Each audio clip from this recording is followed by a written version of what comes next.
Hello, and welcome back to the Accessible Technology podcast, where I give my advice on what technology is accessible for disabled people, and where you get to hear a lot about what is accessible as far as everyday tech goes, as well as what isn't accessible and what can be done to make technology more accessible. My name is Phoebes, and I am paralysed from the neck down, which means that I can only use technology and control technology by holding a stylus or a chopstick in my mouth, and my only bit of movement is my head. In this episode, you're going to be hearing my review of the Apple TV 4K first generation. The main audio, however, for this episode was taken from the video I uploaded to YouTube on the 6th of August 2019. So I'm only going to give you a quick overview of the features you get with it. So let's get into that now.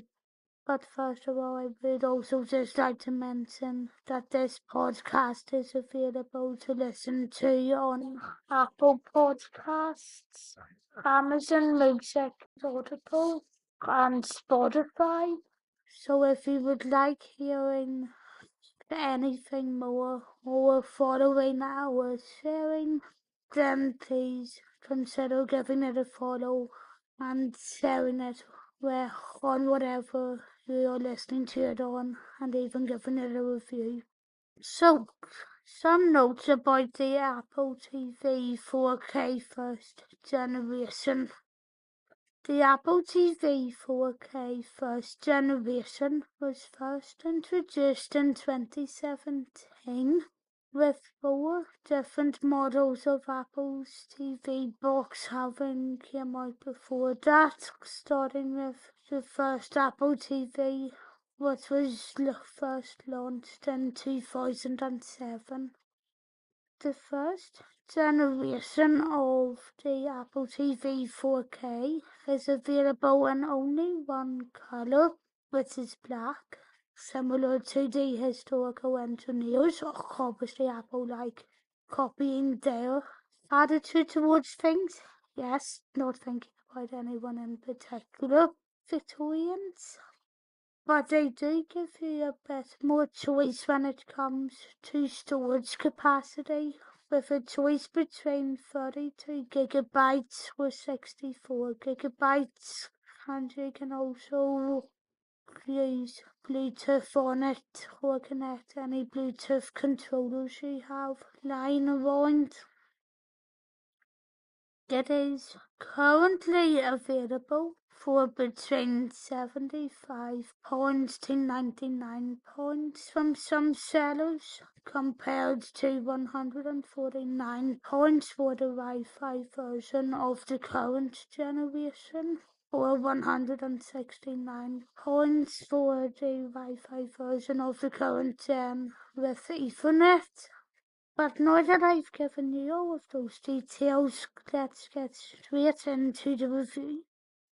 The Apple TV 4K is a new brand of Apple TV designed by Apple and which has been updated to work with 4K TVs, though it can also be used on other TV models. It allows programs and films to be watched in 4K HDR with sound from Dolby Atmos and offers great content from apps like BBC iPlayer, ITVX, Amazon Prime Video, and Now TV.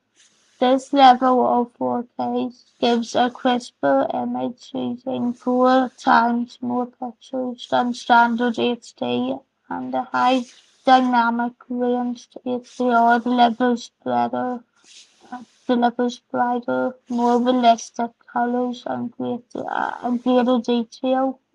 Having partners with some of the world's biggest TV networks and broadcasters, it allows you to watch live programs whenever they're on and no matter what height they are. Coming with a Siri remote, you can operate it by using your voice, but I would love if Apple could create more awareness and future of accessibility features available to allow non-verbal people and others just as involved as their peers.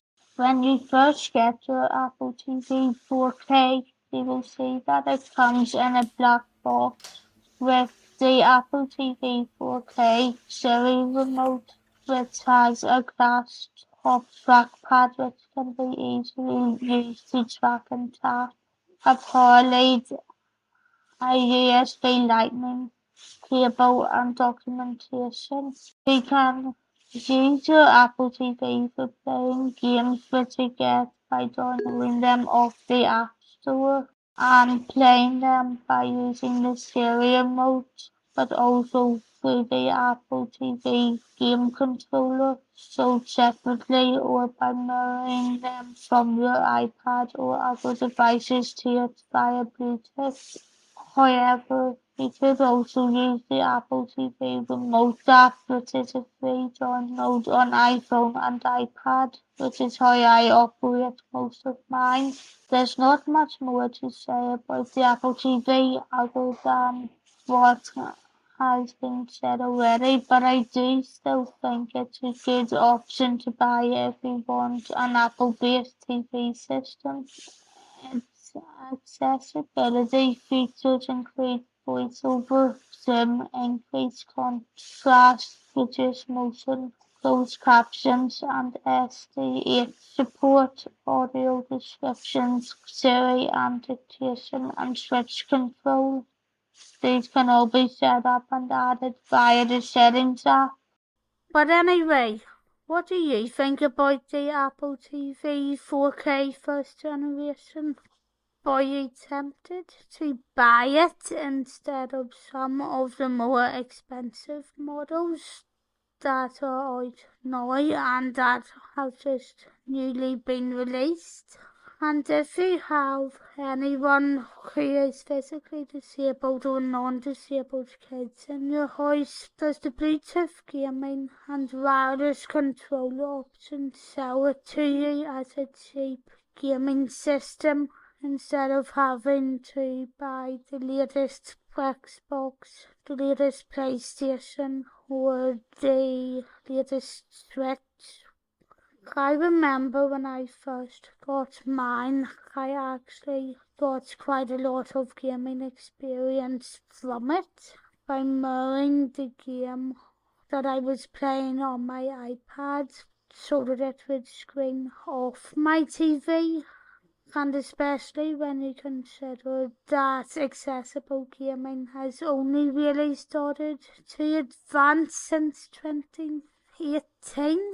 There was actually no way for me to play on game consoles as easily as I can now. So yeah, the Apple TV 4K first gen did actually act as a version of some form of a cheap gaming system for me, despite having to think of a workaround. If you would like to pass some of your thoughts on to me, you can include them in a review wherever you're listening to this on, as well as via the contact pages over on my Phoebes Loud Technology Review site, linked below, or on my other website, phoebeloud.com. If you're interested in watching the other videos on accessible technology that I've done, you can find more over on my PL Tech Reviews YouTube channel. And if you would like to see a couple of my accessible tours and reviews, as well as my film, TV, theatre reviews and political videos, you can find them by searching for my Phoebes Loud Journalism YouTube channel. You can also find my other podcast, the Phoebe's Loud podcast by searching for it on Apple Podcasts, Amazon Music, Audible, and Spotify, where you get everything that I cover on Phoebe's Loud journalism in podcast form, with some tech news stuck in there as well.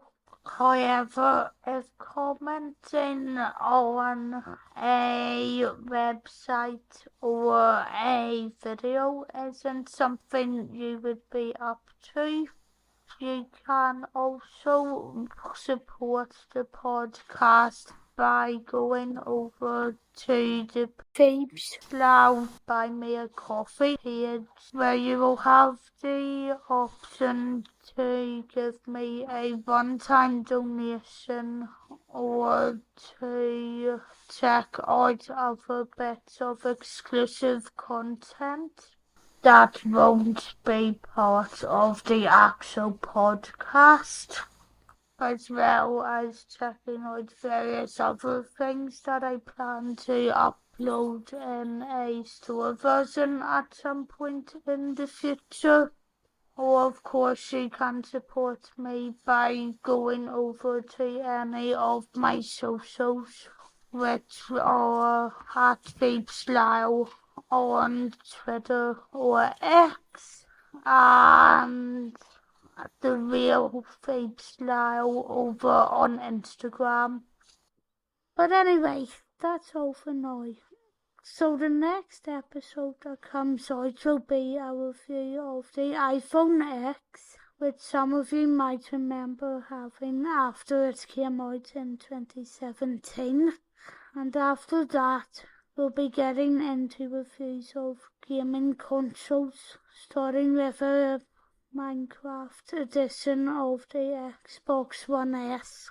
So thanks for listening to the complete episode of this podcast, and please follow if you like what I am doing.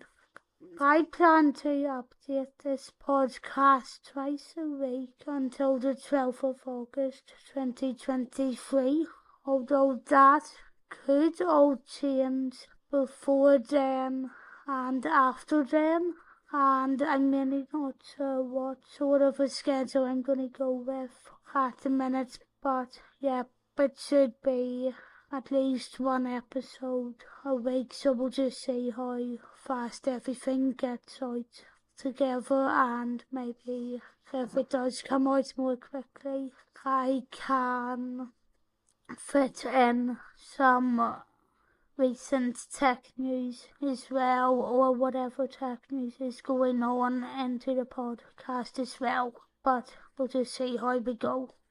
Anyway, thanks for listening, and I'll talk to you all in the next one.